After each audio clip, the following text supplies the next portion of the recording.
Hi guys, I am here to finally film my birth story for you guys. I know a lot of you have probably been waiting to hear how things went detail by detail. So the twins are currently sleeping on me, so I'm going to try to record this as quickly but yet as detailed as possible for you guys. So I'm going to just jump right into it before they start stirring or need to eat. So I had a scheduled C-section on January 27th at 8 o'clock in the morning. And our hospital is about an hour away from us, and we had to be there at 6, so about 2 hours before the C-section to prep stuff. So we had to leave our house about 5 o'clock in the morning, which is fine because I was pretty anxious and nervous and excited. So the night before I didn't get a bunch of sleep anyway, so I was ready to get up and get ready to go. I took a shower and did my makeup and, all sorts of stuff to get ready, and we headed to the hospital, and they were totally ready for us. We actually got there a little bit early, and so they took me to kind of like a prep room. I had a private room, and sorry, Peyton's stirring, it was distracting me. They, hooked me up to an IV. They had me change into a hospital gown, started giving me some medication, and it was all really fun. My nurse was really, really sweet, and I wasn't really nervous or anxious about it. I was just super excited to meet the babies. I don't know why I wasn't nervous. A lot of people were like freaking out, are you scared to have a C-section? I just really wasn't. I've never had one before. But I just really trusted my medical team that it was going to be good. My doctor even stopped by, even though he wasn't the one doing the cesarean. He was doing it, teaching a class that day on the same floor of the hospital, so he stopped by to say hello and wish me luck. So the 2 hours went by really quickly. 8 o'clock rolled around, and they were a little bit behind, so we didn't end up going into the OR till about 8:30, I think. And it was funny because I met the OB that was going to do my C-section, and she asked last minute, she said, do you want me to do an ultrasound real fast to see if the babies have switched positions, so you can try for like an induction instead. But at that point, I was so ready for my C-section. I mentally had prepped for it, so I just thought, you know what, just let's go for it, let's do it. So about 8:30, they wheeled me into the OR. Actually, not wheeled me, they had me walk because I hadn't had any sort of, like my spinal they did when I was in there, and I didn't have an epidural. So they just had me walk with all my IVs and cords into the OR, and it was very cold, but not as bad as everyone made it out to be, and the table was tiny. I felt like it would be a lot bigger. I felt like I was going to fall off of it, but they had me go up onto it. And then my anesthesiologist gave me my spinal, which was probably like the most uncomfortable part out of all of it, but it was over so quickly, you just feel like a little poke in your back.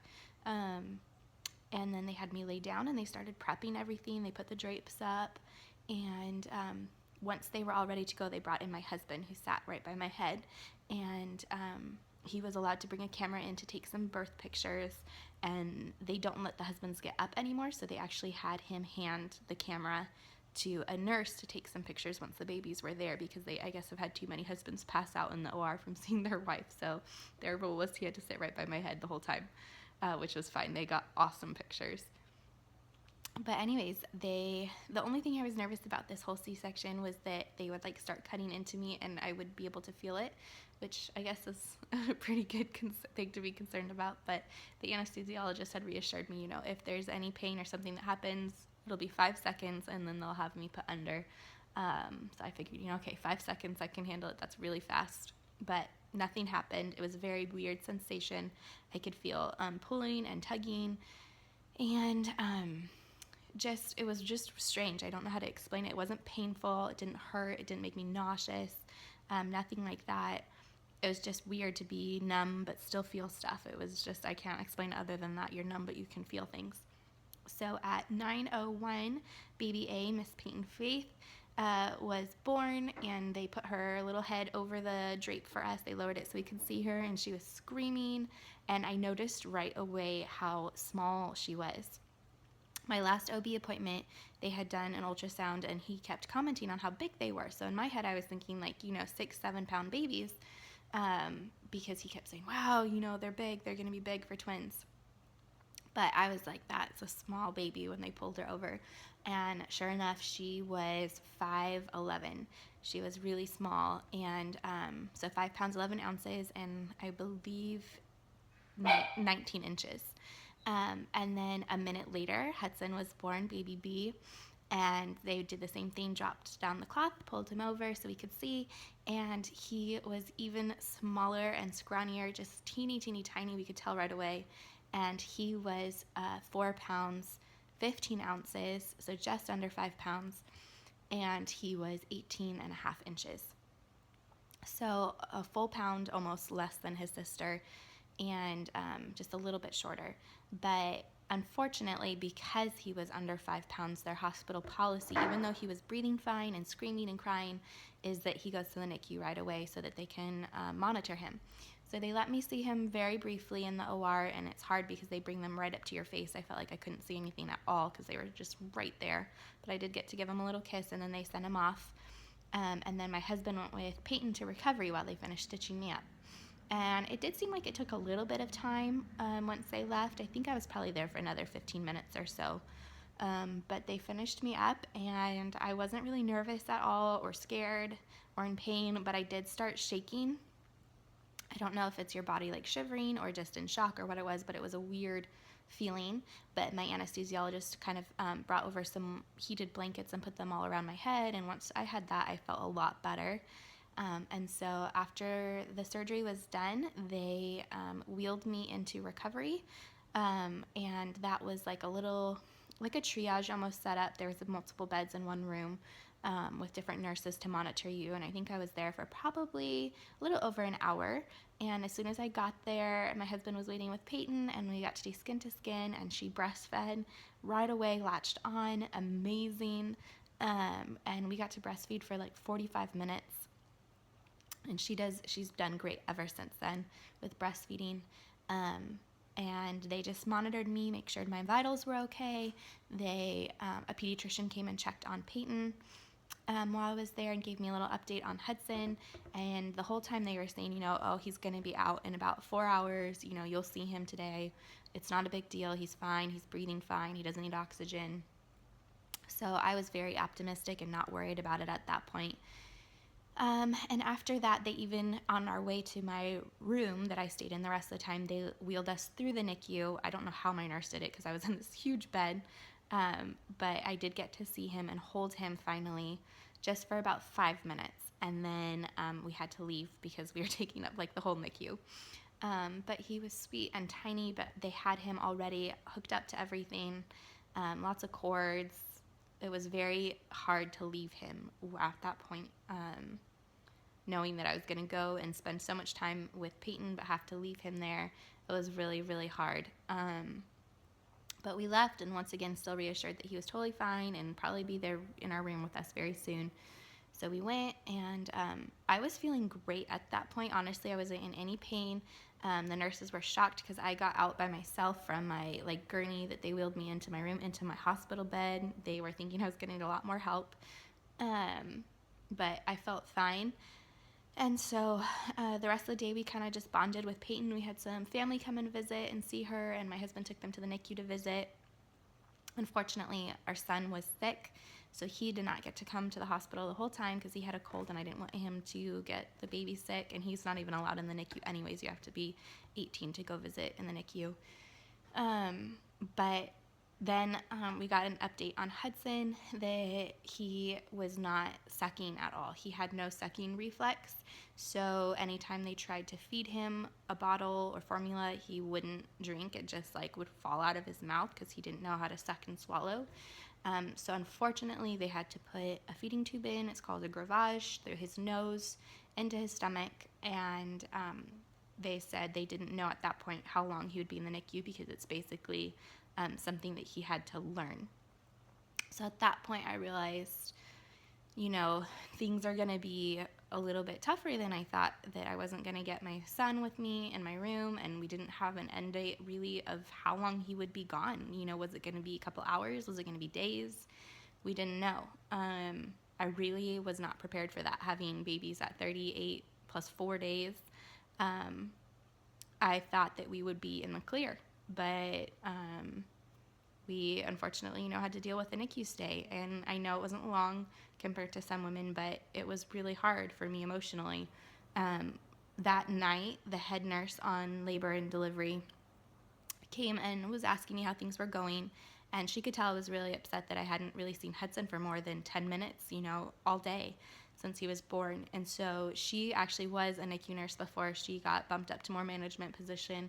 And she herself had 2 girls, and then both of her daughters were born early, like 34 weeks. So they were in the NICU. So she totally knew what I was feeling and the emotions I was going through.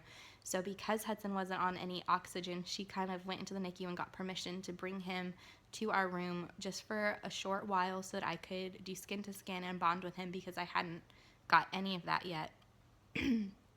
So she snuck into the NICU and got him and wheeled him into our room, and I just started crying instantly. And she left us with him for about half an hour to bond and for me to do skin to skin and for Hudson and Peyton to be together. And I cried the whole time because I was just so happy, but mixed emotions, so sad knowing he was going to have to go back. So that was a blessing, but also really tough. Lots of emotions I still am processing, I think, all of it with how it happened. But yeah, so she took him back and we had our first night, went pretty good. Every time I couldn't get up out of bed because I was still catheterized and still, just had major abdominal surgery. So anytime Peyton woke up, my husband had to get up, but he was allowed to stay with us the whole time, which was awesome. He even had his own bed in our room. But he would have to get up and change her and hand her to me. I didn't even change a diaper until we got home, I don't even think. He did pretty much everything. It was awesome. So our first night, was good. And then the second day, I know I was in a lot more pain. It wasn't terrible, but just because your spinal is completely wears off after about 24 hours, so you start feeling a lot more. So they had me on Motrin, 800 milligram Motrin every 8 hours, and then they also had Norco for me if I felt like I was still in pain, and they could give me that every 4 hours. But honestly, it was not terrible, and that night they had me up and walking the halls, which was not as bad as I thought it was going to be. I thought I was going to feel like my intestines were falling out, but they gave me a binder, which was awesome, to kind of wrap around and help feel like everything was being held together. So that was really good. We ended up staying from Wednesday morning was when my C-section was scheduled, and we did not leave until Saturday afternoon. And the reason we stayed that long was because they offered an extra day because Hudson was still in the NICU. And so we were really hopeful that he would be released, because he started while we were there learning to suck. And my husband actually would go and do the feedings. We found that the nurses would get kind of bored trying to work with him, and so they would just do the feeding tube. But then anytime he used the feeding tube, it would set back his release date 24 hours. So basically, the conditions for him to leave were he had to use or have no feeding tube for 24 hours. So feed, drink a whole bottle in a certain time limit on his own, and he had to do that for 24 hours, and then he would be allowed to be released. So that was our understanding the whole time. So Saturday, actually, he had been doing it for 24 hours, and it was going to time up perfectly to when we got released. And, I had been pumping breast milk and sending it to the NICU, so he was on all breast milk, which he seemed to respond to a lot better than the formula. And my husband was working so hard and didn't miss any feedings, went every single time, pressed to have the car seat test done, to have his hearing test, that everything would be ready so that right when he hit that last feeding, we could go. And he did it.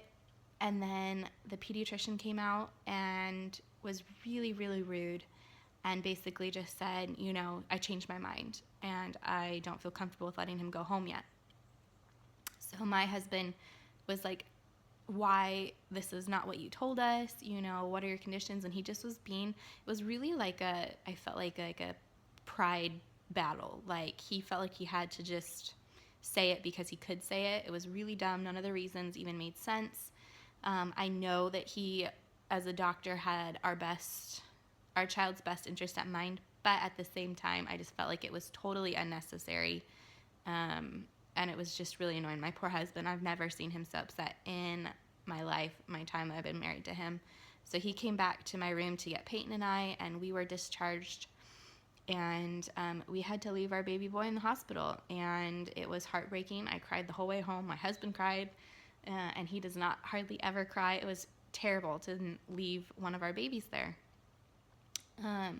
But as soon as we got home, about 45 minutes to an hour later, I think the nurses must have talked to the doctor, or he went and reviewed our file, and he called and said that he changed his mind, which we were excited, but we were so irritated because we were like, really, what changed in 45 minutes that you decided, that things have changed? It just was dumb. It was really dumb to make us go through those emotions for nothing. But he said he changed his mind, and that if he wanted to see 2 more feedings, and then we could come back up and get him. So at midnight on Saturday night, so I guess it was probably about 11:50 is when they got discharged. My husband drove all the way back up to the hospital. He was exhausted from doing all the feedings the night before and going to the NICU every, 3 hours. So actually I made my father-in-law drive him up to the hospital. I did not want my husband driving in the middle of the night. And we got Hudson and got to bring him home. So we were only not in the same place for maybe like 6 hours. But it was horrible, but we were so glad to have him home. I was just so relieved. I got to bond with him because I ended up getting sick from what Weston had, that same cold, while I was in the hospital. And so I couldn't go to the NICU the last couple days. And so I really only saw him like 3 times when we were in the hospital, and it was terrible. I didn't get to try to breastfeed him. So I was nervous that he wasn't going to latch. But as soon as we got home, I tried nursing him, and he latched on right away and has been nursing ever since. He definitely falls asleep a lot easier because he's so small, but he's doing really well. So that was pretty much my experience staying in the hospital. We are now almost a month out, and I'll do another update on how things are going now and a breastfeeding update. But I just wanted to kind of sit and chat about how everything went when we were in the hospital and what I experienced before I start to forget all the details. So if I forgot anything, or if you have any questions, please leave them below and I'll be sure to answer. I love hearing from you guys. So that's pretty much it, and I'll show you a little sneak peek. There's Peyton. There's Hudson. They're just sleeping on me. A little fussy this morning, but that's it, guys. Thanks so much for listening to this really long video. Oh my gosh, I'm realizing it's almost 20 minutes now. So thanks for sticking around. I'll talk to you guys later. Bye.